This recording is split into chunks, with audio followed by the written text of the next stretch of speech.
Okay, let's dive right into this.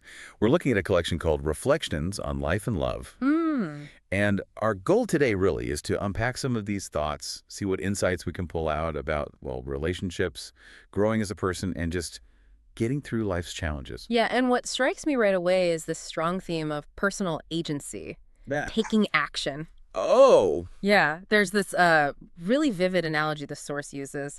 It compares waiting passively for things to happen to like waiting for a train, okay. but you're standing at a bus stop. Ah, right. Yeah. That really lands, doesn't it? Makes you think about where your effort's going. Exactly. And it sort of connects to another point made about people, particularly, in relationships. Oh, so? Well, the source suggests people can change, maybe like seasons change. Mm-hmm. But there's a twist. Kinda. It notes the question isn't always if someone cares, but maybe. Until when? But it also feels like it's saying, while change is possible, some things have to be there, some foundations. Which leads us neatly into the relationship reflections. This source, it has a bit of a unique take. It suggests the so-called wrong relationships aren't just failures. No, not failures, more like preparation, getting you ready for the right one. Interesting. And it also says a perfect relationship isn't about, never having fights. Right. It argues the real measure is how quickly you resolve things when conflict does come up. Speed of resolution, okay? And it's very direct about the non-negotiables. Mm. Communication, respect, trust. The big three. Absolutely. The source basically says, without those, there's no real foundation, no point in trying to force it. That's quite a clear line. It also warns how surprisingly easy it is for small misunderstandings to just break things. Yeah, they can unravel quickly. And the advice is pretty straightforward. Find someone who genuinely lifts you up, who brings out your best self. Not someone who just piles on the stress. Exactly. Avoid the stress bringers. Okay, let's shift gears slightly. What about resilience? Handling it when people hurt you. The source touches on revenge. It does, but maybe not in the way you'd expect. It sort of suggests you don't always need to do anything. Oh. The idea is that often people who cause harm might end up, well, messing things up for themselves eventually. So you just sit back. Kind of. You might just end up observing the fallout from their own actions, the sort of natural consequence. That's one perspective.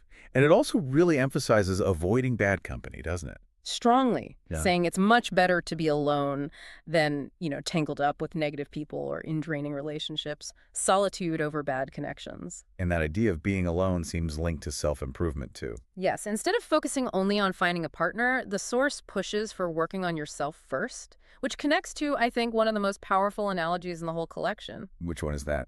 It's about guarding your mind. Guarding your mind. Tell me more. Okay, so the source uses this image of your home. You wouldn't just let a thief walk in and steal your stuff, right? Of course not. So it asks, why let thoughts that steal your joy just hang out in your mind? Why give them space? Wow, okay.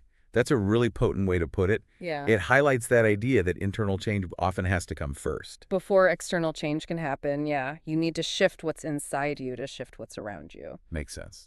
And then there are these direct points on honesty, intentions. Right. The source says, if your intentions are pure, you don't really lose people when they leave. It's more like they lose you.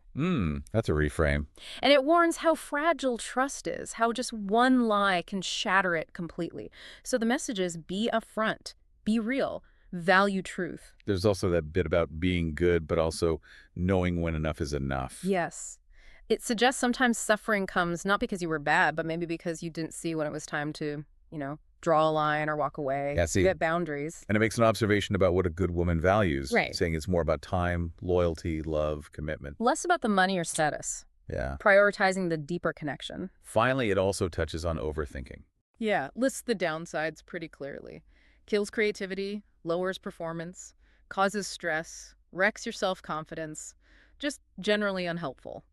And there was that one specific reflection about women and prioritization leading to desire. Right, a very specific observation presented in the source, suggesting that perceived consistent prioritization by a man might immediately spark desire in a woman. Like all these points, it's offered as a perspective. Exactly.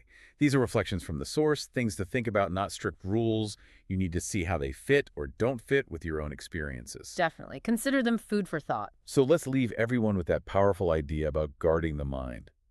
If you wouldn't let a thief into your house to steal your things, Why let thoughts that steal your joy make themselves comfortable inside your head? What does that challenge you to think about regarding how you manage your own inner world?